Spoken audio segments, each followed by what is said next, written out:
Ateneo tsaka FEU kahapon, ano. Hindi na ako nanood ng TV kasi naglolo ko yung cable eh. So, Ateneo tsaka FEU. Overtime game. So, nanalo yung FEU. Nakakapagtaka, no? Yung Letran din na nagtatatalo. Itong Ateneo, ganun din. Isa pa lang ata ang panalo nitong Ateneo. No, isang game pa lang atang na ipapanalo nitong Ateneo ngayong season 86 ng UAAP, pero unang panalo din ng FEU in 5 games, so may 4 yung talo. So ganun talaga, no, bago yung coach. So syempre nag-a-adjust pa yung mga player. So sana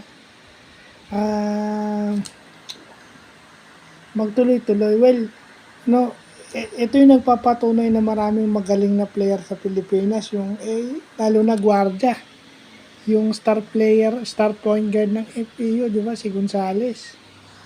2 step back yung binitawan, hindi lang jump shot yun, ha, step back jump shot. So mas mahirap na jump shot yung binibitawan niya, mas mahihirap na tira yung binibitawan niya in the clutch for the FEU. Well, ganun talaga, no. At ang ano pa no, maganda pa nun, defending champions pa yung tinalo nila. Maganda yung unang panalo nila is against Ateneo na defending champions.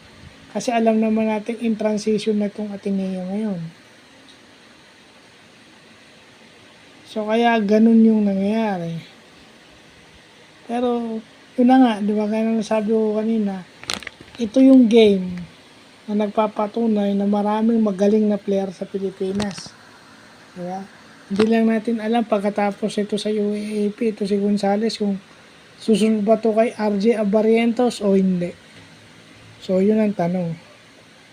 Kasi hindi tayo mauubusan ng player talent-wise. Pero, ang sistema lang, ilalagay lang sila sa tamang sistema para lumabas yung laro nila. So, yun lang po.